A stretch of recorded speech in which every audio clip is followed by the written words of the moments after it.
महायुद्ध में इस वक्त जहां आग बरस रही है वो है बखमूत, जहां रूस की सेना जीत का दावा करती है और यूक्रेन की सेना भी दम भर लड़ने की बात करती है। बखमूत की जमीन हर वक्त मिसाइलों से थर्रा रही है और लोग वहां पर बेबस दिखाई दे रहे हैं। जुलाई 2022 से बखमूत समेत पूर्वी यूक्रेन में रूस बारूदी तबाही मचा रहा है। बीते कुछ दिनों से तो यहां रूस के हमले ने ऐसा हाहाकार मचाया कि चारों तरफ बर्बादी का मंजर पसरा है। आलम यह है कि खुद नेटो समेत यूक्रेन के मददगार 50 देश भी मान चुके हैं कि रूस बखमूत की जंग जीत चुका है। बखमूत में रूस की आर्मी ने ऐसा कहर बरपाया कि नेटो चीफ भी कह रहे हैं कि यह इलाका अब यूक्रेन के हाथ से गया।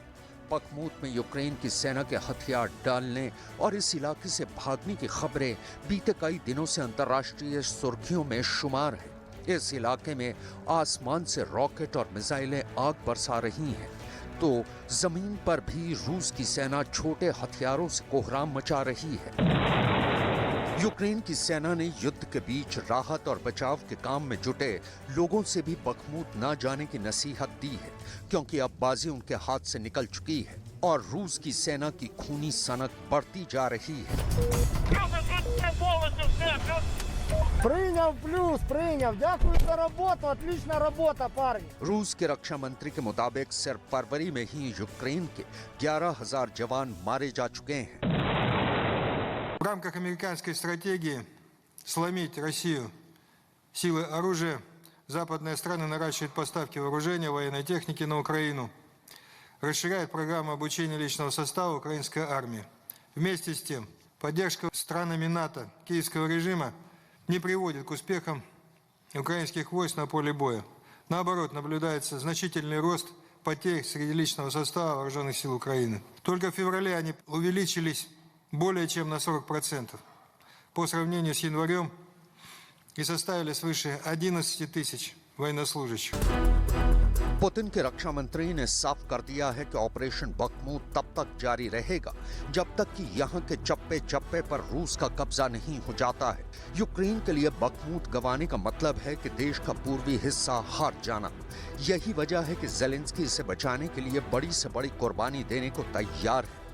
रूस के दावे के मुताबिक उनके सैनिक बखमूत को 3 तरफ से घेर चुके हैं। ऐसे में यहां से यूक्रेन के सैनिकों के लिए निकलने का सिर्फ एक ही रास्ता बचा है, लेकिन किसी भी तरह से यूक्रेन के बचे खुचे सैनिक बखमूत से निकलने में कामयाब रहे और रूस ने इस इलाके पर कब्जे का औपचारिक ऐलान कर दिया तो व्लादिमीर जेलेंस्की के हाथ से कई और इलाके भी छिटक सकते हैं, क्योंकि बखमूत के बाद स्लोवियांस्क, क्रेमातोर्स्क, द्रज़्गिवका और कॉन्टियानटिनेवका जैसे पूर्वी यूक्रेन के शहर भी रूस की सेना के टारगेट पर होंगे।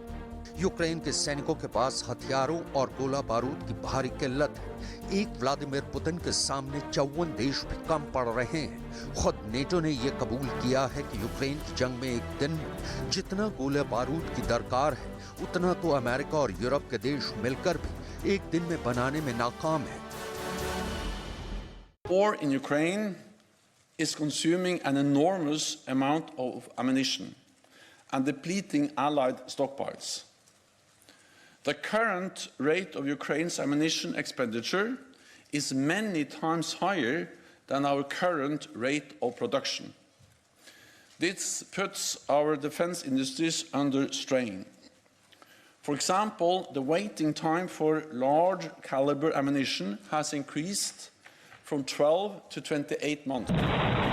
जाहिर है यूक्रेन की ताकत नेटो की मदद पर टिकी है, जबकि रूस है कि धीरे धीरे ही सही युद्ध को अंजाम की तरफ ले जा रहा है। व्लादिमीर पुतिन ने 2014 में क्राइमिया को रूस में मिलाया और फिर 2022 में यूक्रेन पर हमले के बाद डॉनबास के डोनेस्क और लुहांस्क के कुछ हिस्सों को भी हथिया लिया।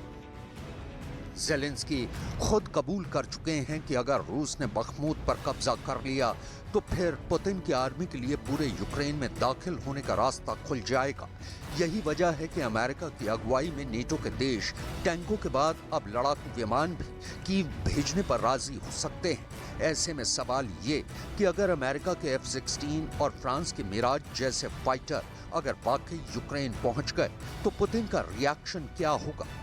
इसके अंदाजे और अंजाम का एहसास जो बाइडेन को भी बखूबी होगा।